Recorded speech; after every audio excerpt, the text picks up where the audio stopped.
Se tu também já pensou em largar tudo e ir morar no meio do mato, saiba que esse não é um pensamento exclusivo dos nossos tempos. Em 1845, pelo menos um homem já pensava assim, o Henry David Thoreau, um americano que estava em conflito com as muitas mudanças geradas pela Revolução Industrial e decide alterar o seu modo de vida. Ele passou 2 anos morando sozinho na beira de um lago e o que ele viveu foi a base para ele escrever este livro, O Alden ou a Vida nos Bosques, sobre o qual a gente conversa agora.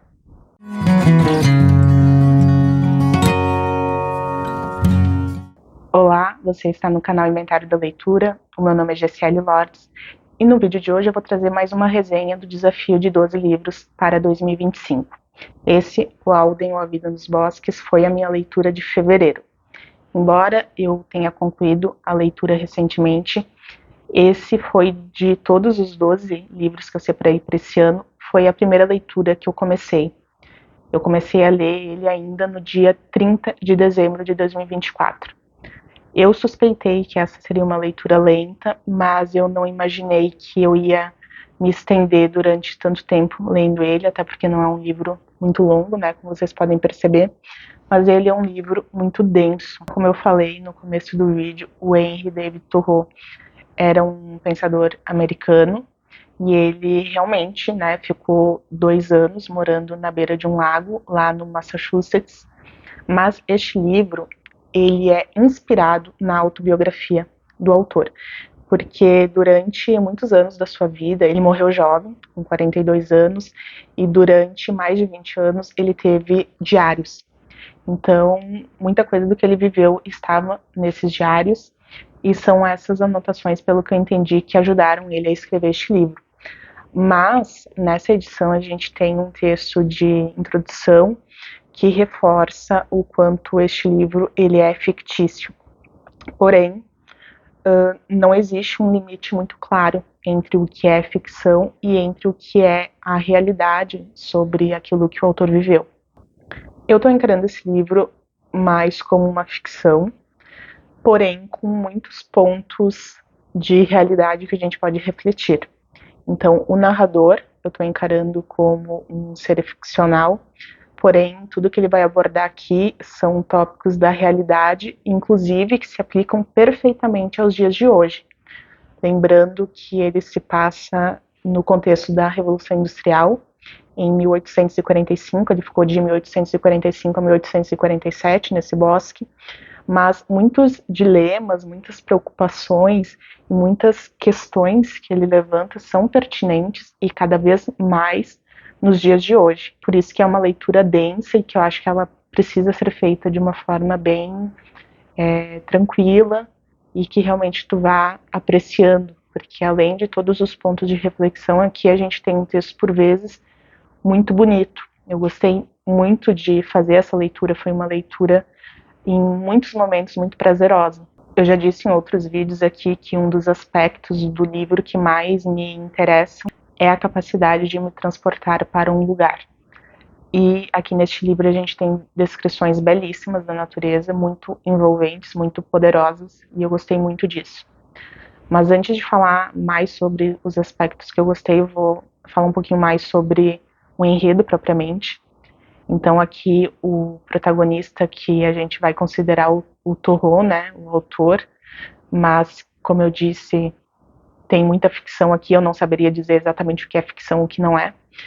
Mas a gente sabe então que esse rapaz ele tá muito desgostoso com as coisas que estão acontecendo ali na sociedade e ele vai experimentar um outro modo de viver.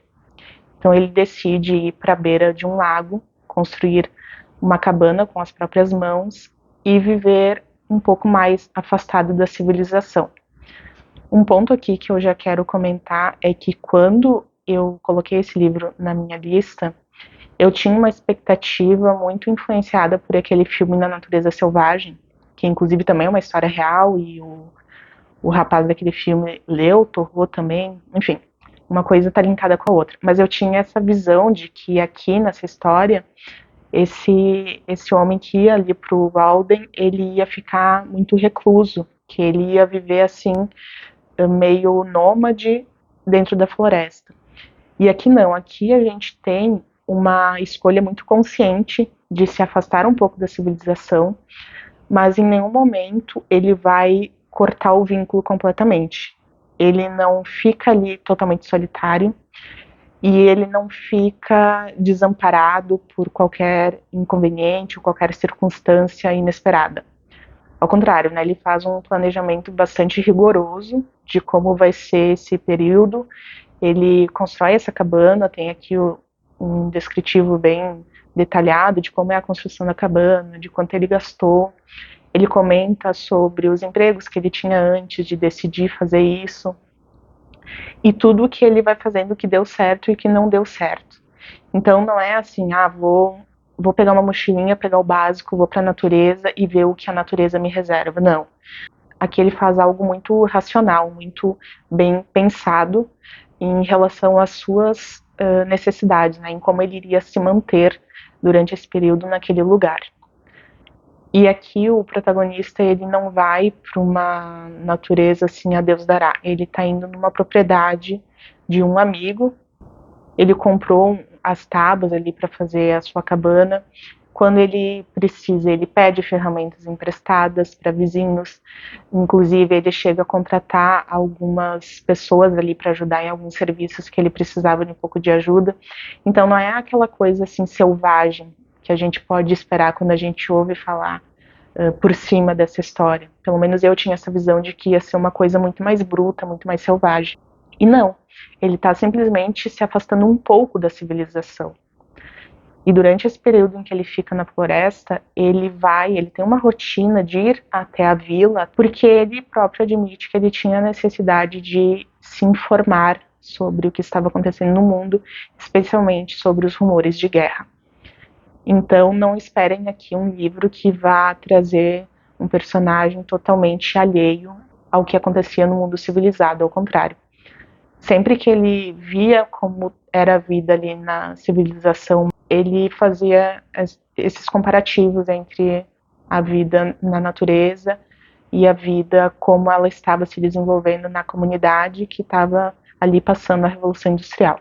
Enquanto ele fala das tarefas, da rotina que ele tinha vivendo ali na beira do lago, ele vai embutindo ali pautas muito contemporâneas, né, inclusive para os dias de hoje. Então ele fala sobre alimentação, ele fala sobre educação, ele fala sobre caridade, sobre Deus, sobre a relação com a natureza. Então são realmente muitos pontos que ele vai trazendo no texto, por isso eu digo que é um texto que tu tem que ir lendo muito devagar para te digerindo isso que ele fala e também ir contemplando as partes em que ele vai descrever a natureza, porque para mim o que realmente me interessava nessa leitura era acompanhar essa aventura, né, essa medida tão ousada de ir morar no meio do mato sozinho. E como ele não foi exatamente como eu esperava, o que me prendeu bastante nessa leitura foi realmente essa veneração que ele tinha pela natureza. E em relação aos tantos pontos aqui que eu falo, uma coisa que é dito no texto introdutório dessa edição e que realmente acontece ao longo dessa leitura é que ele se contradiz em alguns pontos. Por exemplo, teve um que eu estava achando que a história ia seguir por um lado e foi por outro, que é quando ele começa a falar sobre o quão ruim é o homem se alimentar de carne. E eu achei que ele ia meio que defender uma pegada mais vegetariana, alguma coisa nessa linha, né? Até porque essa é uma leitura que está sempre envolvida ali nas pautas de ecologia e coisas assim. Só que lá pelas tantas ele vai dizer que os homens deveriam aprender a caçar desde meninos. Então esse é só um exemplo, isso vai acontecer em outros pontos também. E eu não vejo isso como algo ruim. Acho que o leitor ele tem muita liberdade para ter a sua própria opinião, até porque se eu fosse falar o que mais essa história exalta, eu acredito que seja a autonomia do homem. Esse não é um livro, por mais que possa parecer arrogante em alguns momentos, pelo menos eu não tive a sensação de que o Thoreau queria empurrar o modo de vida dele para todo mundo. Eu acho que ele quis realmente isso, experimentar como era viver no meio da natureza durante aquele período, não totalmente isolado, né, como a gente já sabe. E o que ia acontecer naquele período, como que ia ser para ele, sabe? Eu não achei que ele foi prepotente no sentido de que todo mundo deveria fazer isso. Mas eu sei que algumas pessoas não gostam muito disso. Inclusive, tem um fato que pipocou depois, que é o fato de que a mãe dele lavava as roupas dele. E eu confesso para vocês que durante a leitura eu sequer pensei na dinâmica de lavar roupas. Eu não tinha pensado nesse aspecto e depois eu fiquei sabendo, parece que uma crítica trouxe isso à tona posteriormente. E tem uma galera que coloca em xeque, né? Porque seria mais fácil viver assim quando você tem alguém que lava suas roupas. Pode ser um ponto a se pensar se fosse um livro totalmente de não ficção e ele omitisse ou desse a entender que era diferente, mas eu confesso que para mim não invalida tudo o que ele me fez pensar durante essa leitura. Tem um outro aspecto que eu sei que também muita gente critica, que é o fato de ele ser formado em Harvard e ele critica o modelo tradicional de ensino, né? Então, assim, eu acho que faz mais sentido alguém criticar alguma coisa que conhece do que algo que não conhece. Então, também não é algo que invalida a leitura para mim. Inclusive, eu não concordei com tudo que ele falou, em muitos pontos. E eu acho que concordar ou não com ele não é o que determina o peso dessa leitura. Eu acho que o que determina o peso dessa leitura é tu entender os pontos que ele está trazendo e conseguir refletir em cima dele, mesmo que tu pense diferente. E eu acho que ele próprio não ia querer que todo mundo pensasse como ele. Eu vou sentir muita saudade dele. Eu acabei me apegando com essa rotina lá na beira do lago. Eu começo a ver a natureza com um olhar muito mais amplo, muito mais respeitoso e muito mais prático também, porque tudo que ele viveu nesse período foi graças também ao retorno que a natureza deu para ele. E teve também alguns momentos que eu consegui dar risada junto com o Torro. Tem um momento, por exemplo, que ele está falando ali da casa dele, como que era a composição do cômodo, dos móveis que ele tinha. E daí ele diz que ele tinha cadeiras, porque ninguém é tão miserável que tenha que se sentar em uma abóbora, que isso seria falta de ambição. E tem um outro momento que eu sei que muita gente não gosta também, mas, gente, eu gostei tanto dessa parte, que é quando ele vai descrever o duelo entre duas formigas. Tem uma formiga preta e uma formiga vermelha, se não me engano. E ele começa a observar essas formigas num microscópio, assim, ele vai detalhando cada movimento. Imagina um adulto ali observando duas formigas, lutando e descrevendo como se fosse, assim, um conflito napoleônico, sabe? Eu gostei muito dessa parte. E, gente, pensa só, ele tava no meio do mato. Se não é olhar a natureza, o que ele ia fazer, né? Ele encontrou ali uma saída também para se entreter. Gostei muito dessa parte também. E fora isso, aqui tem várias frases de. É de efeito, né? Assim, frases de efeito, mas que a gente pode pensar em cima delas e pode levar para a vida, né? Como eu disse, eu comecei a ler esse livro no dia 30 de dezembro. E 30 de dezembro é a véspera do ano novo, né? Ali antevéspera. E eu lembro muito claramente que eu estava passando na frente de uma loja uns dias antes e eu vi um vestido que eu tinha achado muito bonito. E eu fiquei com aquilo na cabeça de ir nessa loja e provar o vestido, porque talvez eu comprasse para virada de ano. Só que acabou que eu não fui por preguiça, assim, não quis mais ir até a loja e no fim passou e eu nem comprei. E ali nos primeiros dias de janeiro, uma das primeiras frases que eu li nesse livro que falou assim diretamente comigo foi um momento em que ele fala assim pra gente ter cuidado com ocasiões que exigem roupas novas. Do que adianta tu tá sempre com roupas novas se tu nunca muda, né? Então, esse foi um momento que eu pensei, nossa, parece que... Sabe quando o celular escuta os teus pensamentos? Parece que o livro fez isso. E assim tem inúmeras frases. Tem um outro momento que eu gostei bastante, que é quando ele critica essa corrida insana por compartilhar informações, que na época, né, não chegava nem perto de hoje, mas que já estava rolando. E ele diz que todo mundo está preocupado em transmitir uma mensagem do ponto A ao ponto B, quando a coisa mais importante que eles teriam para dizer na época era que uma princesa lá estava com uma tosse persistente. Então ele quer dizer que as pessoas se preocupavam muito mais com o meio do que com o conteúdo, né? E assim, existem várias reflexões. Tem um outro momento, quando ele vai falar sobre a convivência entre as pessoas, que ele diz que tá todo mundo tão habituado a ficar juntos durante 3 refeições e que, seguindo esses protocolos, as pessoas esvaziam as conversas. Não tem mais uma relação muito genuína, não tem um conteúdo legal para conversar com alguém.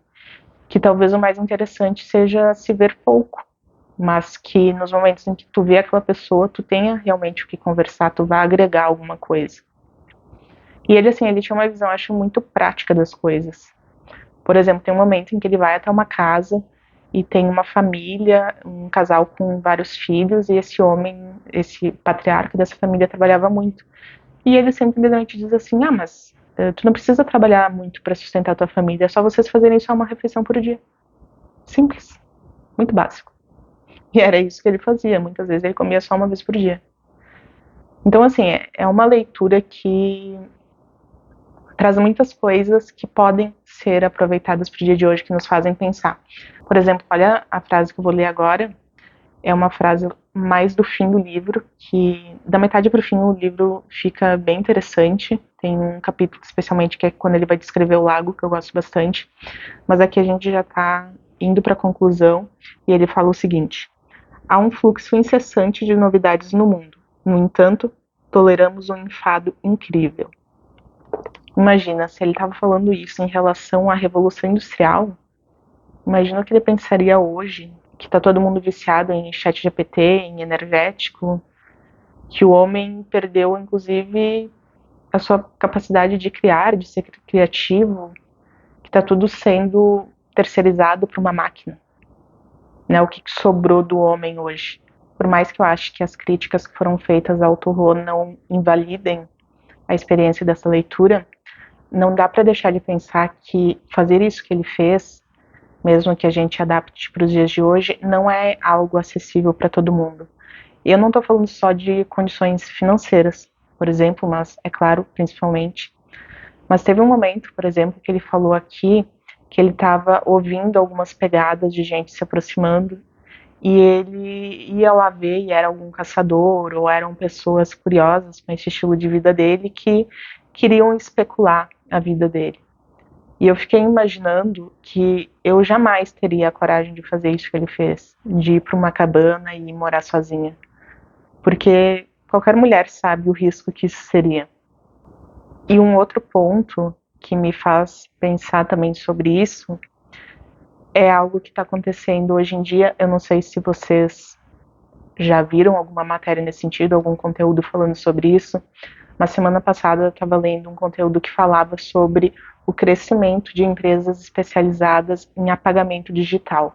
Algumas grifes de valor muito alto, né, de itens muito luxuosos, e alguns supermilionários estão contratando esse serviço porque eles querem acabar com a sua presença digital.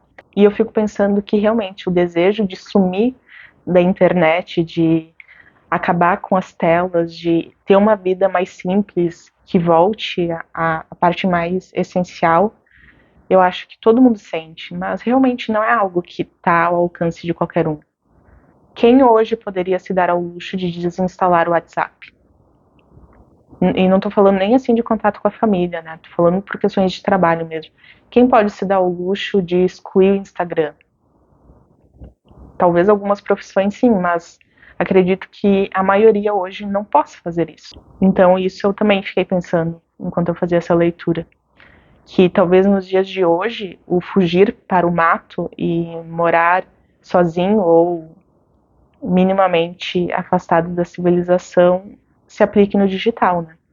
Antes de finalizar esse vídeo, eu quero deixar aqui a dica de um filme, além do Na Natureza Selvagem, que eu acho que é bem conhecido. Tem um filme de 69 que se chama Minha Montanha Encantada, conta a história de uma criança, um menino, que foi influenciado também pelo Thoreau, e ele vai para uma montanha e ele fica alguns dias vivendo sozinho, apenas com aquilo que ele aprendeu nos livros e tendo ali um contato bem direto com a natureza.